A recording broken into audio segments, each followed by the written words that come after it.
américain. On la reçoit tout à l'heure à 11h30. Et puis aujourd'hui, Benjamin, dans l'info en grand, on voit des objets du quotidien qui pourraient être le poison du siècle. Puisqu'aujourd'hui, des députés vont plancher sur l'interdiction de ce qu'on appelle les polluants éternels, des polluants qui se retrouveraient un peu partout. Enfin, vous allez nous dire où exactement.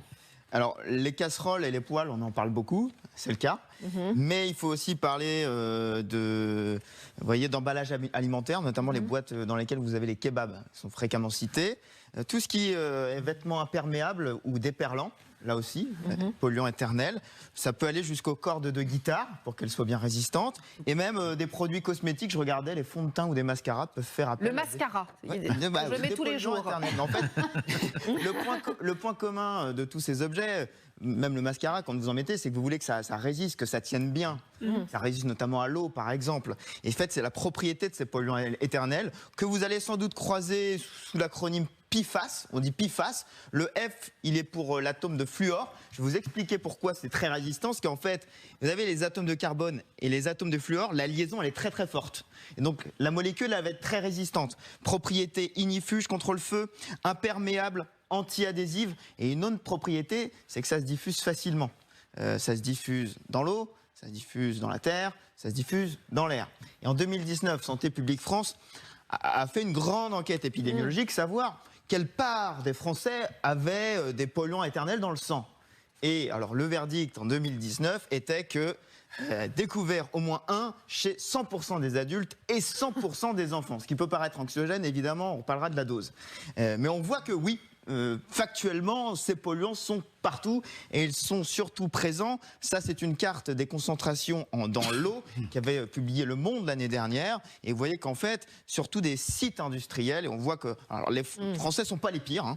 Vous voyez que l'Allemagne et la Belgique sont particulièrement touchés. Mais nous, dans la vallée du Rhône, un peu en région parisienne aussi, on voit qu'il y a des concentrations importantes. On voit que les régions ne sont pas toutes égales vis-à-vis de l'exposition à ces polluants.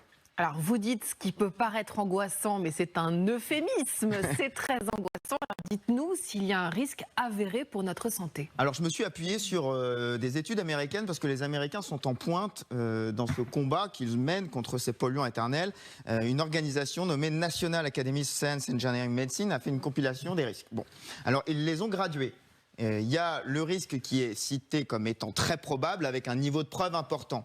Baisse de la réponse immunitaire, retard de croissance du fœtus, hausse du taux de cholestérol et risque accru de cancer du rein. Et puis il y a une deuxième gradation dans les risques en cas d'exposition.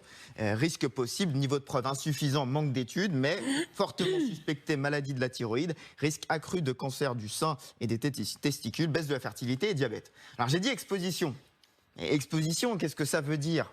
Alors, ces études américaines, en fait, vous donnent plusieurs niveaux d'exposition. Ce qui est plutôt rassurant, c'est que la consommation du produit en elle-même vous place plutôt en bas. C'est-à-dire que c'est pas parce que vous cuisinez dans votre poêle avec un polluant éternel que vous allez être fortement contaminé. Le haut du panier de la contamination, c'est quand vous vous trouvez à proximité d'un site de fabrication. Parce que l'environnement va être pollué. L'exemple qui revient beaucoup en ce moment, c'est la Haute-Savoie, Remilly, l'usine Tefal, puisque dans les nappes phréatiques, on a trouvé des taux de polluants 60% supérieurs au seuil de dangerosité fixé par l'ANSES. Donc là, déjà, vous voyez, ça, c'est la limite.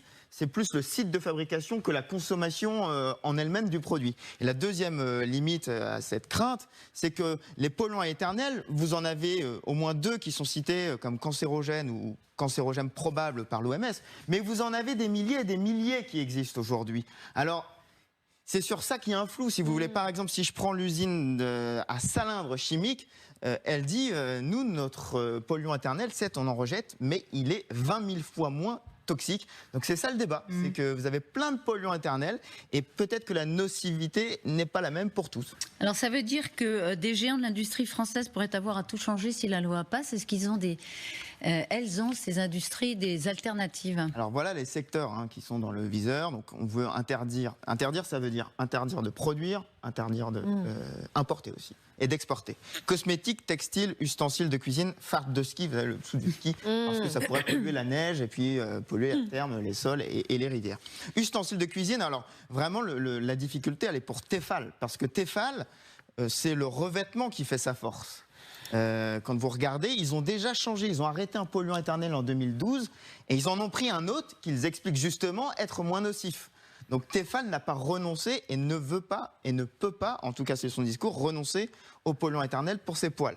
Et j'ajoute que Tefal, du coup, investit dans ça. Ça c'est quoi? Ce sont des grandes bonbonnes qui filtrent l'eau pour éviter qu'il y ait des nappes phréatiques qui soient polluées. C'est la solution de Tefal pour l'instant qui n'a pas convaincu les écologistes. Par contre, il y a d'autres secteurs qui, visiblement, réussissent à s'en passer. C'est le cas de l'usine chimique d'Arkema à Pierre-Bénite, c'est dans le sud de Lyon. Ils font beaucoup de batteries de voitures.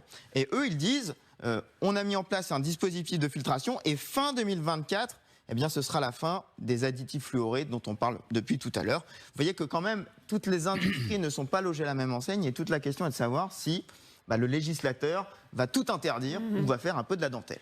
Bien sûr. Merci beaucoup Benjamin Cruard pour ce panorama. À vous, auditeurs fidèles, je vous dis merci de votre passage sur cette vidéo. À bientôt.